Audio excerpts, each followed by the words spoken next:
Hello Sagittarius, welcome to my channel. This is going to be a weekly reading for Sun, Moon and Rising from the 24th through to the 30th of July 2022.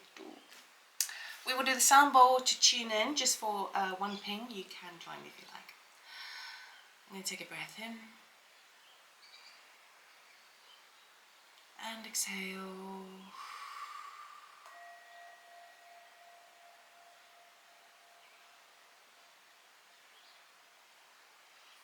Okay, Sagittarius, let us see what fire is coming your way this week. We're going to pull 4 cards. The theme, unexpected, outcome, advice. Whoop. Everyone wants to jump out there. And please remember this is a general reading, not a one-to-one reading. So if you'd like a personal reading, you can check up our website. Information is in the description box below. Saggy.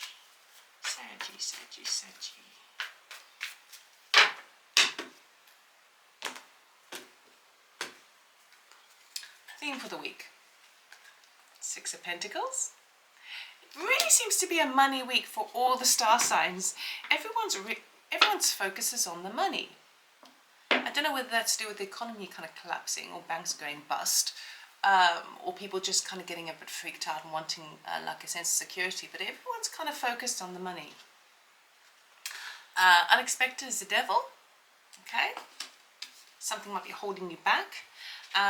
Outcome, 10 of Wands. Yes, you're at the finish line. Advice from Spirit, King of Pentacles. Yep, looking after your nature, looking after your wealth, looking after your long-term sense of stability. Now you are sort of exploring ways of where there is financial return for the work that you're putting into something. There's equal trade going on, okay? It feels like that's the thing you're looking at, where things are fair, okay? And what's unexpected is something that doesn't seem fair, that seems a little bit too conditioned, that's coming to light for you. But you are reaching the end of the road. You may have some sort of you've got the last stretch to be working on, okay? By the end of the week. You come to realization, even if you're a bit like shattered, tired, just worn out, you're close to the finish line. Some of you also might be feeling quite dehydrated this week as well. Don't know why I'm picking up on that, so make sure you hydrate. Okay, 6 of Pentacles we have. Okay, this is what I thought initially. The Tower, Queen of Wands, and the 5 of Cups.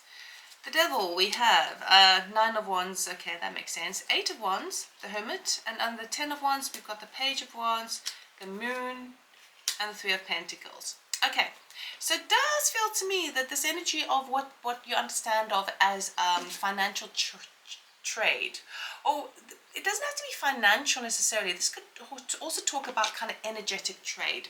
Okay, what you put in, you get out. Okay, but it feels to me like you are getting some sort of surprise that comes on in that is going to leave you feeling a little bit kind of high and dry.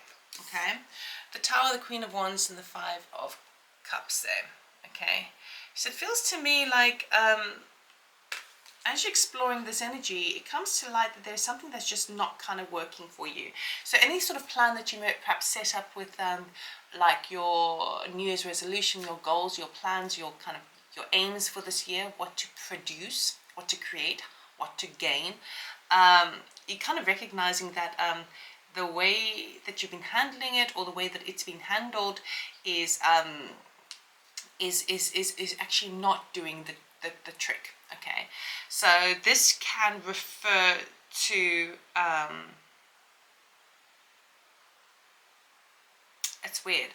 This can even refer to like weather systems as well, affecting your property.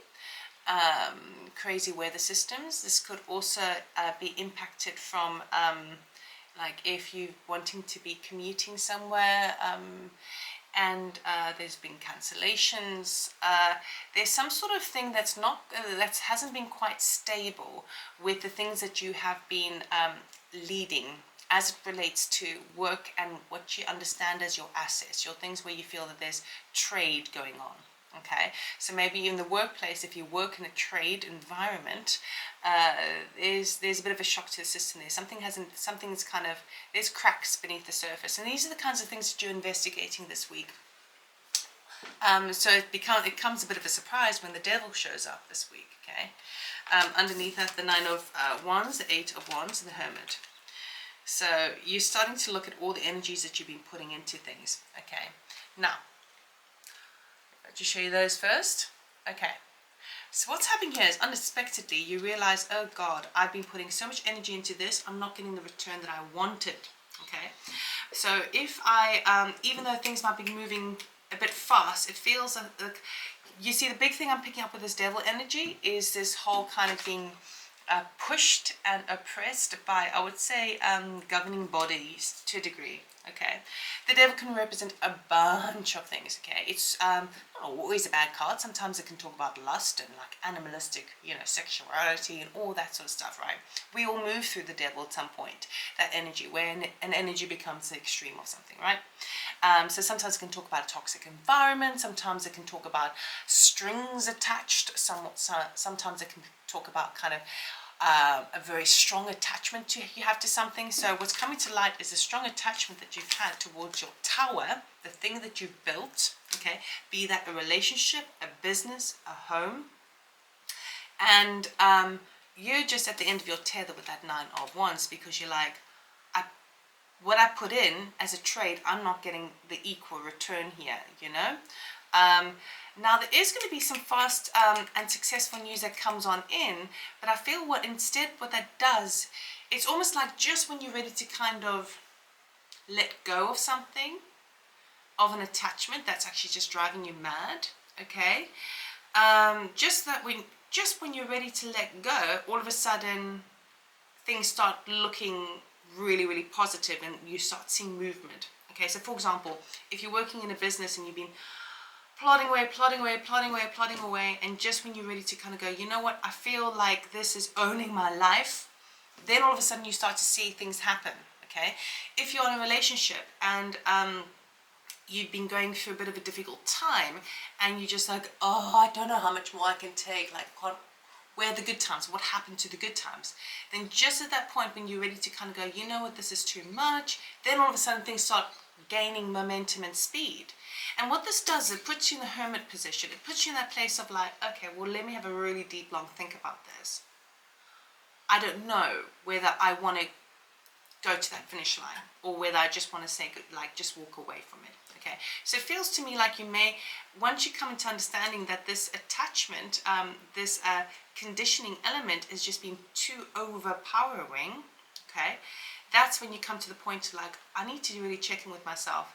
Is this worth the effort? Okay, is this an equal trade in terms of energetically speaking, even physically, right? Okay. The outcome is a 10 of Wands. So you've also have the 8, you have the 8, 9, and 10 of Wands. So you move from the 9 of Wands, feeling really kind of wounded, battered at the end of your tether, to the 10. The outcome tells me, right, that with the 10 of Wands, you decide to finish the game, so to speak, okay? But within that, you're still kind of still questioning this element of attachment. So in one respect, as you come to the end of something, by the end of the week, you're like, okay, fine. I recognize I've got this, X, Y, and Z to finish up. I'm going to push through to the finish line and see where we are at by that point. Okay? So it's like, I'm going to play this out and see what happens. And in that comes a really positive message regarding work, okay? Particularly if momentum is suddenly gone, chung, and you're like, oh God, I felt like I was over it, but now this has come in. And what that does, it makes you feel a little bit emotional with the moon card. I didn't show you these. It may make you feel a little bit emotional or kind of like really uncertain about what do I do next, okay? But the 3 of Pentacles, this news about the next stage, the next stage to reach the other side of that bridge over there, okay, is will require getting more people involved. And now you're like, why must I share my workload now? Why must I share my pentacle now? Why must I share my trade now? Why are we splitting up? Why are we kind of distributing like this? Okay, so it puts you in a place of like, I wouldn't say anxiety, but just like, because it's changed the game a bit. I keep talking about a game, but because it's changed the game, it's like the rules of the game have changed now. Now you kind of don't know where you sit within it. But what I still see is 10 of Wands, meaning that you are just almost at that finish line. So you're closing something off. It's really, really positive, but it makes you feel a little bit uncomfortable to be now working with people perhaps you haven't worked with before, okay, and getting involved in other people. So even if this is a relationship, it could maybe be that, okay, well, let's try this. Okay, and even though we don't know where it's almost like that would be like a situation where, say you're at the end of your tether with a certain relationship, and just when you feel like it's all going to start crumbling, it starts moving really, really fast, but like, it's not like the damage is done. You're kind of like already kind of, okay, all right, let's try it out. And then it's almost like, okay, well, let's go on holiday somewhere. Let's take a weekend away and see where we're at. And it feels a bit uncertain, but the Three of Pentacles could be that contributing factor, that is the other place that connects you two together. Okay, what Spirit here is saying is, be the King of Pentacles. Take the King of Pentacles' energy this week. It could be a person involved that's going to be really supportive of you in terms of your finance, in terms of your kind of equal trade. I would say if you're needing any kind of like professional advice as it relates to your finances and your sense of success moving forward, it would be really important to seek out someone you know who is a boss figure, who is successful in their own right, and get some advice from them, because it feels to me like that's going to really serve you. And we're not talking about advice just on the business side of things. We're talking about long-term practicalities and methods, okay? So find someone in your environment who has those natural attributes of looking at the long term, knowing how to apply themselves, who to contact, all of that. You want someone, you want to be speaking to somebody who is well connected and who has a good solid head on their shoulders, a very sensible person, okay, and someone who is who can evidence their success. You know, they're not just speaking out their bums, okay. It feels to me like there's someone who will really help you make find a solid direction forward, because he's a very earth sign there, and it's all about kind of building from the ground up, okay. So I hope that helps. I hope it makes sense. It is a strong reading. It's a strong reading, but it is going to make you feel a little bit off balance this week, okay. So that's what I have for you. I hope you have an amazing week. If you do like this video, please give me a thumbs up. It really helps to build my channel and tells me that I should continue doing these things. And just want to say thank you for watching. Thank you for subscribing, and I'll see you next time. Take care.